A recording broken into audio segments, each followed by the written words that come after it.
Assalamualaikum warahmatullahi wabarakatuh. Selamat pagi. Perkenalkan saya Nursim sebagai dosen tetap di Politeknik Astra dengan NID N0313109774. Total selama 24 tahun saya mengabdi di Politeknik Astra yang diawali saya sebagai instruktur las dan publikasi logam dari tahun 2001.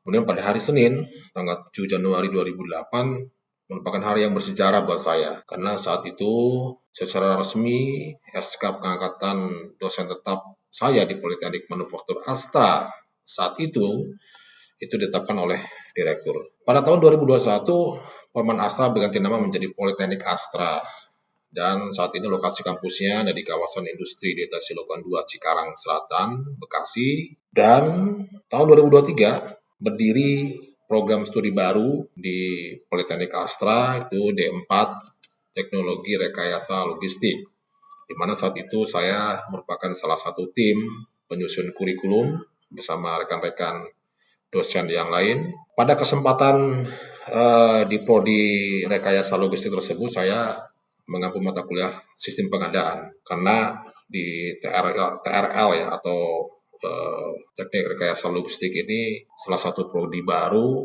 maka kami juga dibekali dengan beberapa kompetensi ya dalam rangka untuk meningkatkan kemampuan kami ya, baik di bidang teori maupun praktek ya.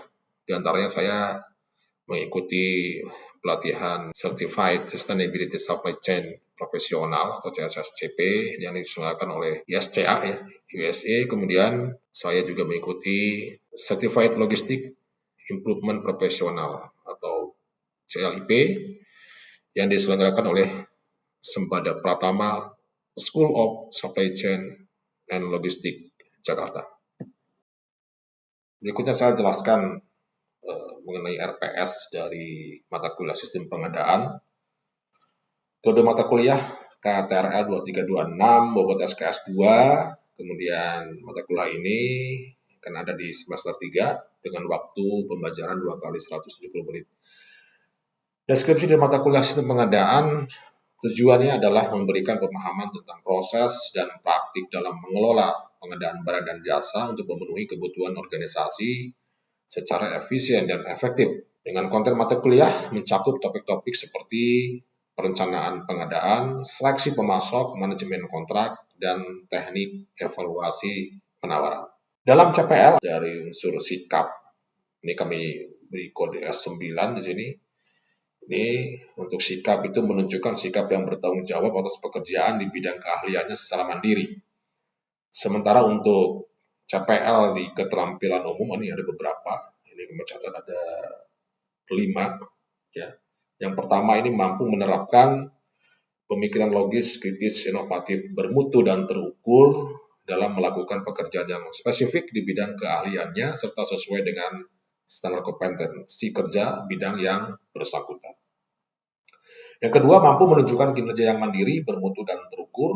Kemudian ketiga, mampu mengkaji kasus penerapan IPTEK, ya, ilmu pengetahuan dan teknologi, yang memperhatikan dan menerapkan nilai humaniora ya, sesuai dengan bidang keahliannya dalam rangka menghasilkan prototipe, prosedur baku, desain dan atau karya seni.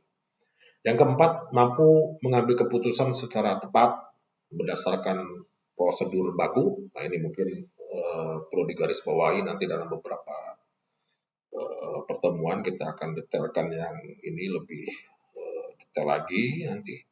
Kemudian spesifikasi desain dan persyaratan keselamatan keamanan kerja, ini juga hal yang penting ya dalam melakukan supervisi dan evaluasi pada pekerjaannya. Kemudian yang terakhir untuk CPL keterampilan umum ini adalah mampu menggunakan teknologi untuk menunjang literasi data dan teknologi. Selanjutnya, CPL untuk keterampilan khusus ini ada beberapa poin. Yang pertama, untuk yang khusus ya ini mampu menganalisis permasalahan dan mencari solusi atas permasalahan yang ditemukan di bidang inbound dan outbound logistik pada faktor berupa improvement atau inovasi dalam menggunakan prinsip-prinsip keteknikan untuk memastikan aliran barang, produk, informasi, modal, dan uang yang berada pada tempat dan waktu yang tepat dengan jumlah kualitas sesuai dengan kebutuhan.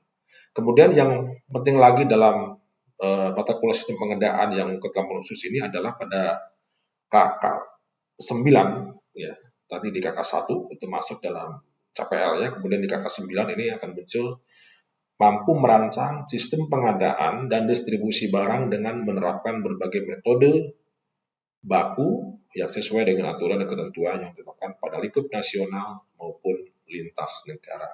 Nah, itu dua yang mata kuliah sistem pengadaan dalam CPL keterampilan khusus. Berikutnya untuk CPL pengetahuan. Nah, di sini ada 3, ini masuk semua ya di sistem pengadaan. Yang pertama itu menguasai prinsip dan teknik berkomunikasi efektif secara lisan dan tulisan menggunakan bahasa Indonesia dan Inggris secara baik dan benar. Memang ini masuk ya dalam poin CPL-nya dan ini sangat penting ya bagi lulusan mata kuliah sistem pengadaan. Ya. Kemudian kedua, menguasai pengetahuan operasional lengkap aliran material, uang, dan informasi dari hulu ke hilir sepanjang rantai pasokan di industri manufaktur. Ini katanya nanti sistem pengadaan dengan logistik, ya. Dan yang terakhir, menguasai pengetahuan operasional tentang sistem pengadaan barang dan struktur biaya logistik. Berikutnya, ini saya jelaskan CPMK dan sub CPMK-nya. Ya. Ada 4 CPMK, kemudian ada sekitar 14 sub CPMK dari mata kuliah sistem pengadaan. CPMK yang pertama, mahasiswa mau memahami konsep dasar dan prinsip-prinsip pengadaan barang atau jasa yang sesuai dengan peraturan dan regulasi yang berlaku. Kedua, mahasiswa mampu menerapkan prosedur dan metode pengadaan barang atau jasa dalam skenario nyata yang sesuai dengan standar dan peraturan.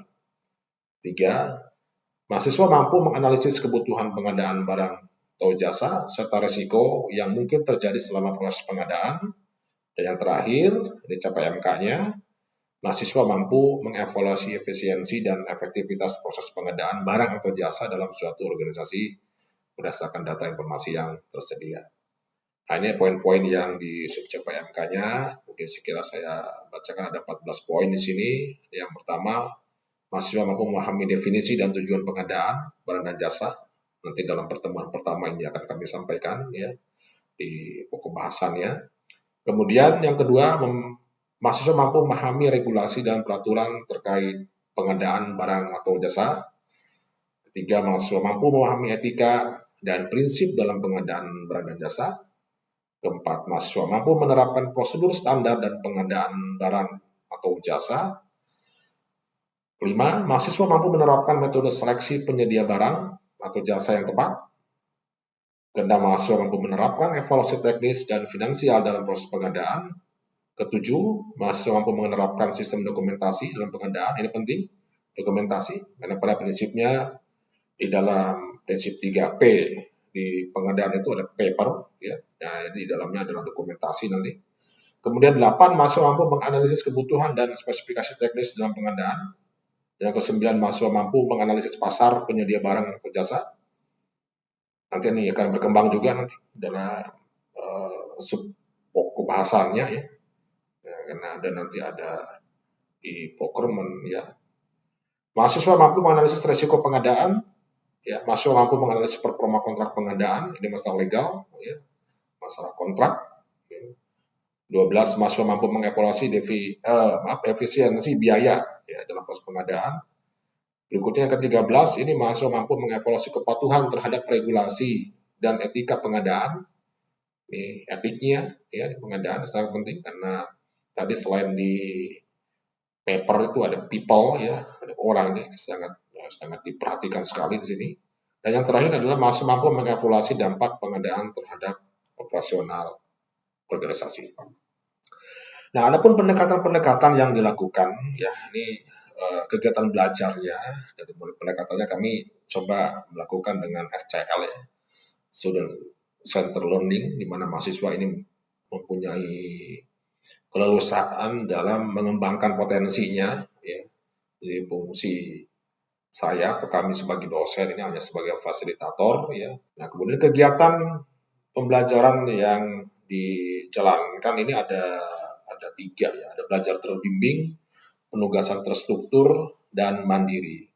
Nah, kebetulan secara struktur organisasi juga saya sebagai kepala Departemen Pelayanan Umum yang di situ membidani pengadaan, sehingga mata kuliah saya juga ini sebagai tempat mahasiswa untuk praktek langsung sebetulnya nanti dalam praktek pembelajarannya mereka akan terjun langsung di tim kami untuk melakukan proses-proses pengadaan ya, minimal nanti mahasiswa dari awal mengetahui dulu, memahami dulu ya suasana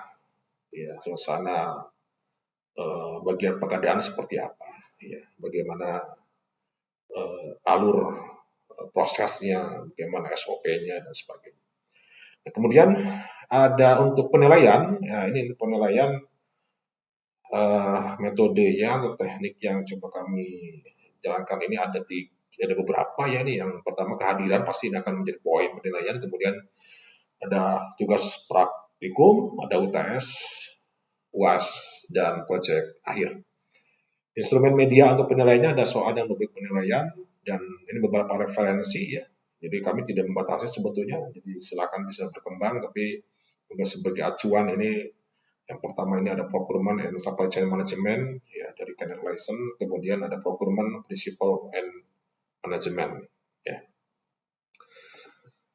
Nah, ini rubrik penilaiannya. Jadi kemampuan dari mahasiswa kita ukur dengan beberapa rubrik gitu ya, atau dengan beberapa evaluasi. Di sini ada ujian tulis, ada kuis, UTS, UAS, remedial ya. Kemudian karena mata kuliah ini juga mahasiswa akan terlibat langsung di lapangan dalam proses pengadaan secara real ya, maka kami juga akan mengobservasi bagaimana respon si mahasiswa dalam menyelesaikan beberapa pekerjaan-pekerjaan atau masalah-masalah di pengadaan. Kemudian kedisiplinan, kehadiran, sesuatu yang memang kami tekankan bagian dari penilaian. Nah, kemudian kesungguhan dan kemampuan menyelesaikan modul-modul praktek, ya, ini juga bagian dari pengukuran yang kami lakukan ya untuk menilai sejauh mana sebetulnya kemampuan akhir dari mahasiswa yang kami mampu. Kemudian untuk penilaian sendiri ini ada skornya ya, kehadiran ini kami sudah bagi ya, juga jika kehadirannya 100% gitu ya, maka di sini skornya 90, 99% ya, nilainya 80, dan semakin kecil kehadirannya ini nanti skor nilainya menjadi lebih kecil ya. Kemudian proyek akhir juga menjadi bagian penilaian dari kita ya. Ini terdiri dari skornya itu ada nilai laporan 20%, nilai sidang nanti dipresentasikan ya. Jadi proyek mereka itu presentasikan nilai 50%, dan kemudian ada nilai review 20%. Sehingga nanti evaluasi akhir itu skor totalnya itu dari mulai kinerja ya, jadi tugas-tugas modul dan bagiannya itu 10%, kuis 10%, UTS 20%, UAS 20%, proyek akhir 35%, dan kehadiran 5%. Selamat pagi. Pagi, luar biasa. Oke, makasih ya. Ini semangat sekali nih teman-teman hari ini. Kayaknya kayak habis gajian gitu ya. Semangatnya luar biasa. Oke, pertemuan pertama ya. Saya sudah menjelaskan di sebelumnya bahwa CPL, CPMK, sub CPMK sudah saya jelaskan. Nah, ini pertemuan pertama ya dalam mata kuliah sistem pengadaan. Nanti saya akan sampaikan beberapa mungkin teori dasar sedikit ya. Karena sistem pengadaan ini nanti metode kuliahnya itu teman-teman akan langsung masuk ke ke lapangan, artinya mata kuliah ini real nanti masuk ke sistem pengadaan. Nah, sistem pengadaan di mana? Sistem pengadaan di Politeknik Astra. Ya, jadi Anda semua nanti saat belajar sistem pengadaan betul-betul belajar kepada orang ya, dalam office-nya itu, di kantornya itu adalah yang nyata bagaimana prosesnya, ya. Termasuk nanti teman-teman akan kita ajak untuk ikut serta, ya, ikut serta dalam proses misalnya pitching, tender dan sebagainya, ya. Nah, ini saya nanti singkat saja penjelasan teori dasarnya. Setelah itu ada beberapa tugas, kemudian nanti teman-teman akan langsung saya arahkan masuk ke bagian pengadaan, ya. Nanti di situ kita kenalan dulu dengan timnya, ya. Kemudian kita akan bagi menjadi 3 tim, ya, 3 kelompok, ya. Nanti kita akan rolling nih kelompoknya, ya. Ya. Dari kelompok yang pertama yang nanti saya akan jelaskan, ya, PP, PO dan invoicing. Nah, apa itu PP, PO, invoicing? Nanti saya jelaskan dulu teorinya. Oke? Siap, ya? Siap. Ya, baik. Procurement management, ya, atau ya kalau bahasa itu sistem pengadaan, ya. Itu sebetulnya kita sering berhubungan lah dengan ini, tapi kita nggak tahu sebetulnya apa sih prosesnya, ya. Kemudian apa sih yang dibutuhkan, apa saja legalnya, kontraknya. Mungkin teman-teman di sini ada yang punya ini nggak pendapat dulu, ya, gitu. Apa sih pengadaan itu? Ada? Belum paham, ya? Belum. Oke, kita buka dulu nih teorinya, ya. Oke, lanjut dulu, ya. Nah, ini secara teori, secara pemahaman, gitu ya. Procurement adalah proses pengadaan barang atau jasa yang dilakukan oleh suatu organisasi untuk memenuhi kebutuhan operasionalnya. Jadi nanti, ya, saya juga akan memberikan contoh, ya, bagaimana proses pengadaan itu dilakukan, ya. Di sini ada untuk kebutuhan operasional, ya. Nah, kemudian di sini ada tahapan-tahapan, ya, ada tahapan-tahapan dari mulai perencanaan, kemudian pengadaannya sendiri, kemudian ada pengelolaan kontrak, ya. Maka nanti ada namanya 3P, ya. Dalam pengadaan itu ada namanya 3P. Nanti saya sampaikan, ya. Kemudian ada eksternal, siapa, ya, karena kita pengadaan pasti ada barang yang dibeli, ya, gitu, ya, atau kontrak dengan eksternal. Itu di situ berarti nanti ada vendor atau supplier. Kemudian tujuannya apa? Yang pertama adalah memenuhi kebutuhan. Jelas, ya? Kita ngadain barang untuk memenuhi kebutuhan. Kemudian yang kedua, mengoptimalkan biaya. Ya. Pasti, ya, kalau kita ada 3 barang, brandnya sama, speknya sama, yang satu harga 1 juta, yang satu 2 juta, yang satu 3 juta, milih yang mana? Yang paling murah. Nah, pasti itu kan logiknya begitu, gitu, ya. Tapi nanti bagaimana ininya, kenyataannya, kan pasti ada pitching, ada proses. Lebih murah, tapi misalnya garansinya lebih pendek. Lebih murah, tapi pengalaman di tempat lainnya kurang bagus. Nah, ini nanti kita akan lakukan penilaian, gitu, ya. Ada evaluasinya, evaluasi untuk si vendornya, gitu, ya. Nanti pertemuan berikutnya, ya, masih lama, ya. Ini baru awal nih kita sampaikan. Kemudian, ya, tentunya ini hubungannya dengan atas juga masih sama. Ini meningkatkan efisiensi kalau ini secara total, ya, terhadap institusinya. Oke. Nah, ini yang saya maksud tadi, ada 3P, ya. Ada people. Ini kalau di dalam bahasa ini tuh namanya brandware-nya, ya. Ini otaknya di sini. Kenapa ini people kalau diletakkannya di paling kiri, paling pertama? Ya, karena ini paling menentukan, ya. Pengadaan itu akan banyak berinteraksi dan berkontak dengan pihak ketiga. Maka poin people itu sangat penting. Di sini ada apa? Ada yang tahu? Kalau di pengadaan, pasti harus punya apa? Hah? Negosiasi. Dalam negosiasi kita harus punya apa? Komunikatif. Harus komunikatif. Mempunyai, nah, ini, ya. Bagus. Ada lagi? Harus apa? Mempunyai apa? Ayo, kalau kita berkontrak untuk mencegah terjadi fraud. Detail, teliti. Wah, hati-hati, ya. Spek yang salah dalam kontrak bisa berakibat fatal. Ya, teliti, ya. Apa lagi? Nah, ini yang paling penting nih sebetulnya. Apa? Nah, kejujuran, integritas. Ini, ya, di sini Nah, selebihnya banyak ya sebetulnya ya poin-poin yang harus dimiliki people-nya ya dalam proses pengadaan. Kemudian yang kedua proses ya. Nah, itu software-nya nih. Ya kan. Jadi harus ada prosedur-prosedur ya, proses-proses yang menjadi guidance. Nah, ya. Nanti saya contohkan ya. Saya contohkan sebuah SOP ya. Sebuah SOP nanti bagaimana flow proses pengadaan. Oke, baik. Jadi ini contoh ya bagaimana proses kerja dalam pengadaan. Nah, kalau kita bagi bagiannya itu anggaplah ada 4 ya. Ada sebagai departemen pemohon. Ini dia yang membutuhkan barangnya, ya, yang membutuhkan barangnya. Kemudian ada bagian gudangnya yang menerima barang. Ada bagian budget yang akan melakukan pembayaran. Kemudian, nah ini kita sendiri di sini nih adanya nih, ya, ada di bagian pengadaan sendiri. Nah, berdasarkan apa sih kita melakukan pengadaan? Pasti berdasarkan need, identifikasinya dari sini, dari user, ya, dari user. Kemudian dia ya ada proses administrasi yang harus diisi ya, membuat PP, mengisi PP-nya itu dengan spek ya dan sebagainya.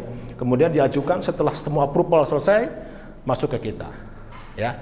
Dari kita ya akan lanjut nanti dilakukan proses namanya rilis PO ya. Rilis PO atau purchase order. Nah, ya di sini. Nah, sebelumnya pasti akan dicari dulu ya, yang tadi saya sampaikan contohnya, cari yang paling the best. Nah, the bestnya tadi salah satunya dari harga ya. Nah, POM SPK dan sebagainya sampai barang itu nanti terdeliver ke kita, ke yang dibutuhkan. Oke, baik. Tadi dicontohkan di proses ya, ada SOP ya, ada prosedur.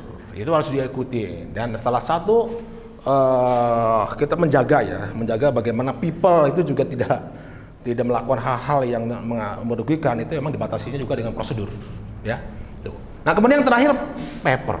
Nah, ya, pengadaan itu tidak pernah lepas dari namanya kertas. Ada PP, PO, SPK dalam bentuk kertas. Tidak selalu dalam bentuk yang hard copy. Bisa juga sekarang karena sekarang udah paperless itu bentuknya soft file. Tapi maksudnya paper ini dokumen. Dokumen itu akan bergerak terus ya. Ada. Karena di sini juga tadi selain ada PPPO dan sebagainya, ada juga kontrak. Ada legal di sini. Nanti dalam pertemuan khusus kita akan bahas khusus mengenai kontrak. Ya, isi kontrak itu seperti apa, pihaknya seperti apa, critical point pasal-pasal kontrak itu seperti nanti kita bahas dalam materi kontrak kerja ya atau kontrak pengadaan. Lanjut berikutnya, ini alur proses procurement ya. Tadi sebetulnya dalam SOP sudah ada contohnya ya, tapi secara proses besarannya gitu ya, sebenarnya seperti ini ya. Jadi tadi identification kan tadi user ya, kita identifikasi sebagai user, kemudian ada PR itu masih ke user di sini ya, PR atau PP atau proses pengadaan itu PP itu ya, itu betul-betul harus clear dari segi speknya ya. Ini harus clear nih speknya ya.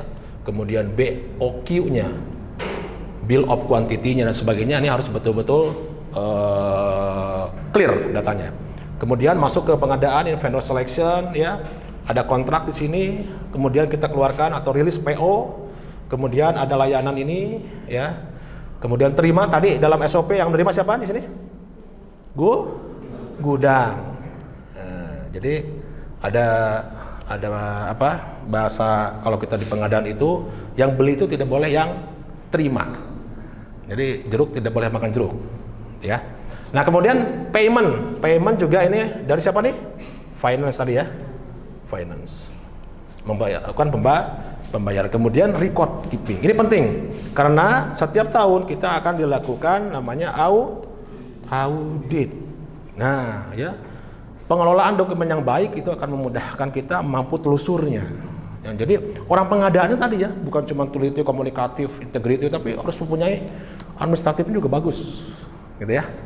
Oke, nah setelah ini ya teman-teman akan masuk ke tadi saya sampaikan ke office, tapi sebelumnya saya ingin memberikan dulu mungkin tugas Ya, jadi pertemuan pertama, tugas pertama, teman-teman nanti dibuat kelompok saja ya. Ini ada 32, nanti dibuat menjadi 4 kelompok. Nah, tugasnya untuk apa? Ini PR ya. Jadi silakan tugasnya di rumah dikerjakan ya. Membuat perbandingan 2 perusahaan dengan metode proses pengadaan yang berbeda. Jadi kan ada perusahaan yang modelnya misalnya dia menggunakan e-procurement ya. Tapi ada yang berkontrak dengan pihak ketiga. Nah, contoh perusahaannya mana, kemudian kalian coba cari ininya apa, resource-nya ya, dibandingkan. Ya. Termasuk di dalamnya nanti apa sih plus minusnya ya? Apa sih plus minusnya gitu ya? Nah, referensi perusahaannya di mana? Ambil aja dari lini bisnis Astra. Ada berapa? Ada tuh 7. Silakan salah satu. Tidak boleh sama tiap kelompok ya. Nah, dalam bentuk nanti PowerPoint, nanti presentasi kami dan nilainya adalah salah satu nilai tugas yang nanti akan kita masukkan dalam komponen penilaian akhir. Oke, cukup? Cukup ya untuk pertemuan ini introduction atau teorinya dulu ya. Kita langsung nanti di lapangan, dan kalau di lapangan masih ada pertanyaan juga saya bisa langsung jelaskan di situ ya. Staf saya juga nanti akan membantu teman-teman ya, dari mulai PP, PO, invoicing seperti apa, pergerakan kertasnya seperti apa ya. Jadi pembelajaran kita lebih real. Nah, termasuk apa ya, budayanya di situ, pressure-nya di situ kalian bisa merasakan. Nah, ini yang diharapkannya. Jadi betul-betul nanti lulus atau selesai mata kuliah ini kalian betul-betul sudah memahami pengadaan secara lebih implementatif, bukan cuma teori. Atau ada yang bertanya? Saya Pak. Oh ya, Zalfa, silakan. Ada pertanyaan apa? Apa kira-kira yang menjadi SLA dan apa yang menjadi penilaian terhadap pengadaan? Ya, pertanyaan dari Zalfa, SLA ya, service level gimana? Apa saja sih sebetulnya penilaian kinerja kalau pengadaan gitu ya, maksudnya gitu ya. Nah, yang pertama pasti tentang quality. Kualitas barang yang dipesan pasti harus sesuai dengan yang diminta. Speknya harus pasti, tidak boleh penurunan spek. Ya, mintanya yang original dikasih yang KW, nggak boleh. Itu nggak masuk kualitasnya. Ya. Kemudian apa yang kedua? Cost.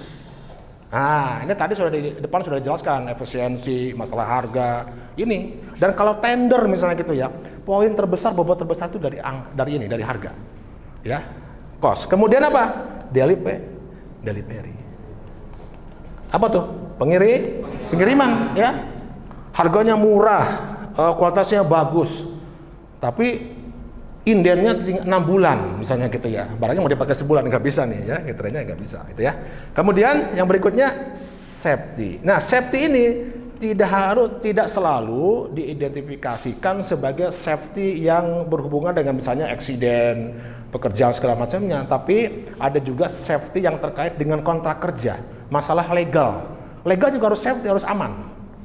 Contohnya misalnya begini, ada proses yang kita harus vendor minta namanya DP.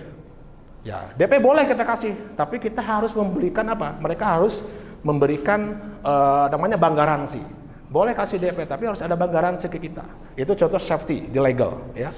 Kemudian di moral. Nah, ini vendor juga harus komunikatif, gampang dihubungin, harus koordinasinya bagus, ya, enak diajak diskusinya, itu bagian dari. Nah, kalau ini semua terpenuhi, ya, nanti di dalam penilaian gitu ya, penilaian kinerja akan dilihat, gitu ya, mana yang paling besar, yang masih ini, gitu ya, evaluasi untuk berikutnya, termasuk nanti vendor pun nanti akan kita lihat ininya. Vendor itu kita akan lakukan review per tahun. Ya, per tahun kita review, kalau emang tidak masuk ke QCDSM-nya bisa kita keluarkan dari vendor kita, gitu ya. Cukup jelas? Jalan Pak? Terima kasih Pak. Nah, baik, terima kasih ya. Semua pertanyaannya bagus-bagus dan PR-nya nanti dikerjakan, dan dengan demikian untuk di sesi di kelas ini selesai dulu ya teman-teman semua. Nanti saya tunggu langsung di office ya, langsung saya kenalkan nanti dengan tim saya. Semoga nanti mata kuliah ini bermanfaat ya, karena kita di sekolah vokasi ya, tadi rekayasa logistik, teman-teman harus betul-betul paham ya implementasi ya, bukan cuma teori, gitu ya. Sekali lagi terima kasih, selamat pagi semuanya. Pagi.